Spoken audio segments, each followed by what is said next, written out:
I guess we'll get into the idea of combo mechanics. One of the most important things when you're trying to figure out a combo is understanding how canceling your aerials with the ground works, or how it or why it matters. There are very few characters in the game that can combo or start a combo with a rising aerial like that, right? If I want to do, like, let's say even fair into fair, if I were to go fair into fair like that, that's never going to be a true combo. The only way it's going to be true is if I land with a fair like that, right? And go like this into that.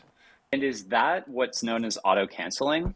No, this is not auto canceling. This would be shortening the end leg of a move, but auto canceling means there's literally no lag because the move ends before you touch the ground. So doing something like that would be an auto cancel as far as back air, right? So if I go back air, I can auto cancel that. Or if you want to see if it can move auto cancels, you can just do it over and over again without having any lag.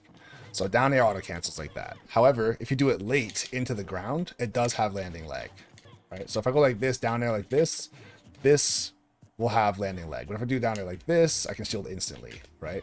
Based on what we've just Hmm. talked about, you would think, okay, so if I want to be as fast as possible, I should do the auto canceling down air if I want a combo. It's like, well, actually no. And the reason why is because although the move auto cancels, you're still trapped in the air. So you can't stop yourself from actually, you can't get out of that situation or that animation faster and then go and do what you want to do to follow up. So although the move auto cancels, the move will hit you much sooner, and I can't get to the ground in time. So although I technically don't have landing lag, I'm still in lag from the move. So if I were to go like Oh, this, okay.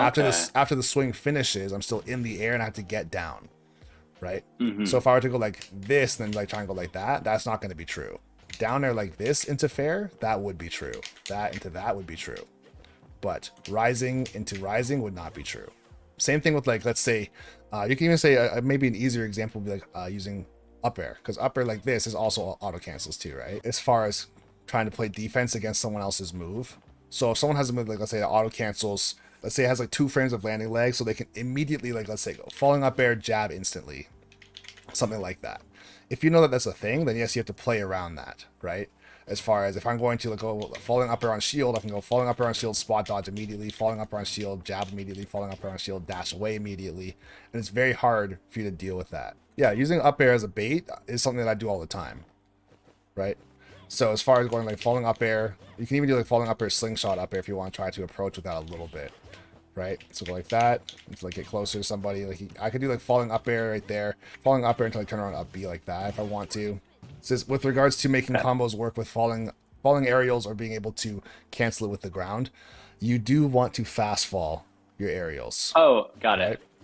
So that's another big part of it as well too. And the reason why we're taking some time with this theory here is because this is going to allow you to understand how you can find your own combos, right? Hmm. Some of the most important things you have to do with regards to finding your own combos is just knowing the core fundamentals of canceling something with the ground and also using fast falls. Because even just the difference between doing this and doing this is massive between a true and untrue combo. Fox's notorious like nair into up smash is with a late hit nair, right? And for him to get to the spot fast enough, he actually does have to do a rising or empty hop into a nair, and then try and fast fall the sour spot late, just barely tap you, and then while you're in tumble, he's on the ground already, dashing towards you, going for an up smash. This is a question that not relevant to combos itself, but tomahawks and empty hop like grab, like what's a Mhm. tomahawk grab versus tomahawk and empty hop? Can you separate those two terms to me in my head? Sure. So a tomahawk is just a fancier way of saying an empty hop grab.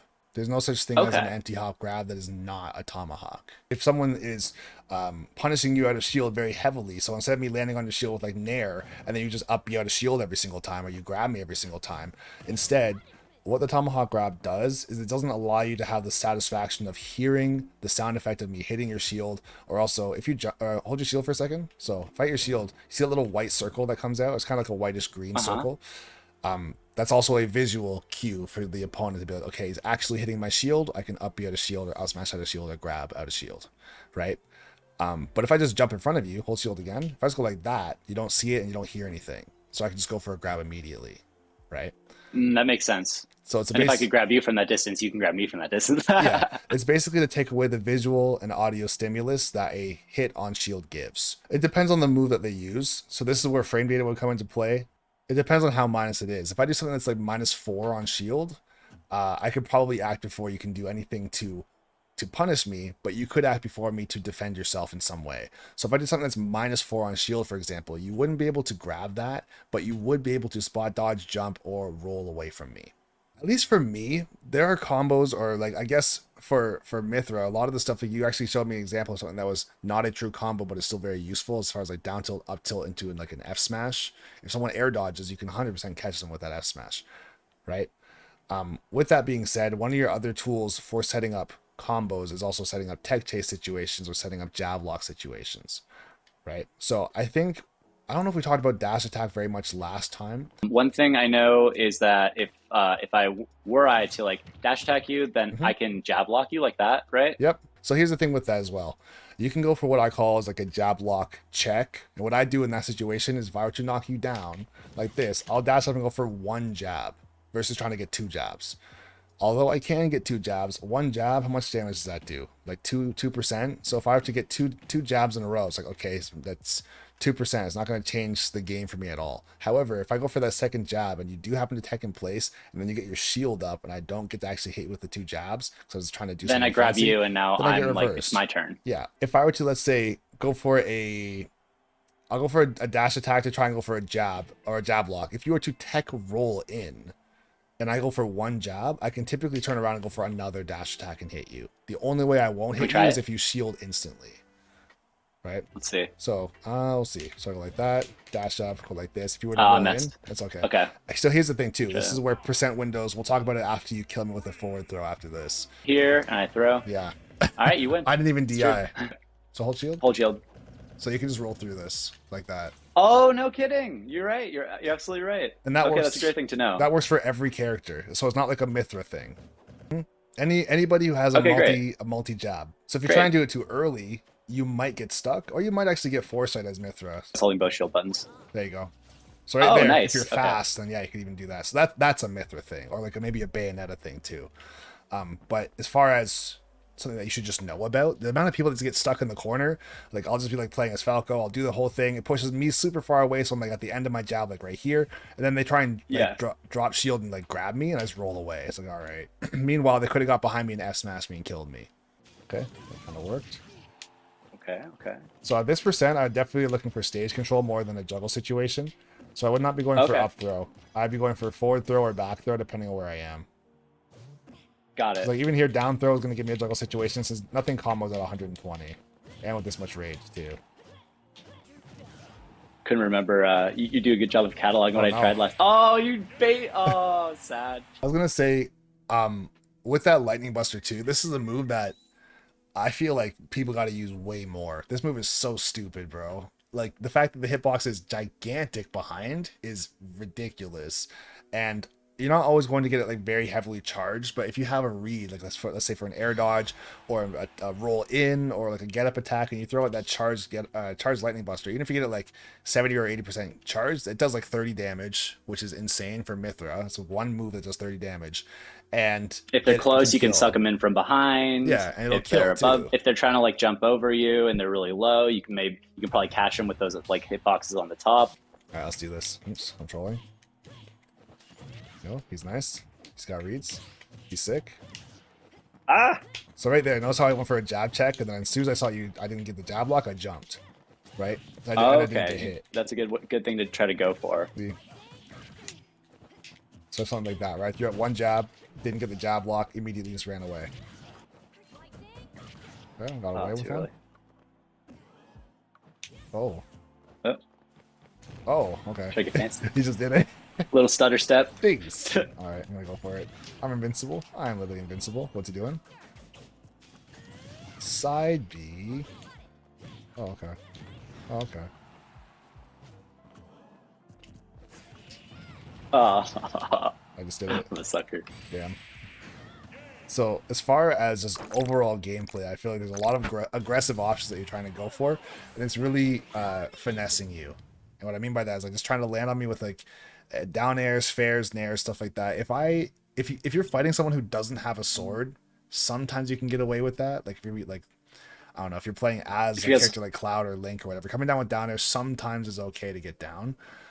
Or even like Pyra and Myth is totally fine too. But if I have a sword and you have a sword, here's the thing. Your down air as Pyra won't kill me if you spike me into the stage until like 200, right? However, if I up tilt you at like 140 or 130 as Pyra, That will kill I will me. 100% kill you because I have rage too. If I'm at, let's say if I'm at very high percent. So me at 200 versus you at 140, you come down with down air and you get a trade with my up tilt, you lose that. Even though I'm at Oh higher yeah, you're right. percent, right? Even though I'm at higher percent, I even lose a trade. Huh. yeah. So here's the thing: you lose a trade as far as you'll actually die. I will still get hit, but I'm not going to die. So it's just not worth the trade. So here's one thing I want to say too, with regards to just Smash in general. The point of Smash, and this is going to sound obvious, but the point of Smash competitively is to win, clearly. Mhm. So you have 7 minutes to win, right? Which means you also have 7 minutes to lose. So if you're going to do reckless things during the game, that's a reason to lose, because you're playing too recklessly. Also, you don't get more points or less points or more style points or whatever if you throw out more moves than your opponent. If you lose, you lose. If you win, you win, right? So at the end of the day, if you're saying, let's say against me, you want to just go 1-0 or 2-0 or 3-0 as far as a set or games or whatever it is, if it takes you 7 minutes to beat me, it doesn't matter if you threw out 500 nairs or if you threw out 10. If you win, then you win. So with that in mind, it's like, okay, I don't have to rush in and try to get back into the fight as soon as possible. So because you still have 6 minutes in this case to make something happen versus saying, I have to get in there, I have to do something fast because I'm running out of time. It's like in this case, I'm not losing this game because I ran out of time. It's if You anything, left time on the ran this table. game because I left time on the table. I like that. Okay. Exactly. So as far as, let's say, if you get knocked off stage or if you get sent to a tech chase situation, this is why newer players will find themselves like jumping on stage like this, for example, or they'll be rolling in, or they'll go for just a random dash attack. It's because they just want to get in there. They're and too get back desperate into to the get fight. stage control, and so they do things that are kind of unsafe. I guess it's partly the stage control, but they also just want to fight back, right? Yeah, They're trying to fight back. it is both that as well. Well, yeah, think of it like, let's say if there's like the matador and a bull, same thing. As if I always go Yeah, like that's this, a good example. if you just move out of the way, then yeah, every single time I try and swing at you, the more experienced player or the human in that situation who's going to outsmart the bull, they just move out of the way, and then the bull just gets more and more frustrated. That means, oh, I didn't go fast enough, and that's why I didn't catch him. It's like, no, that wasn't the problem. It's the problem was that your strategy was wrong.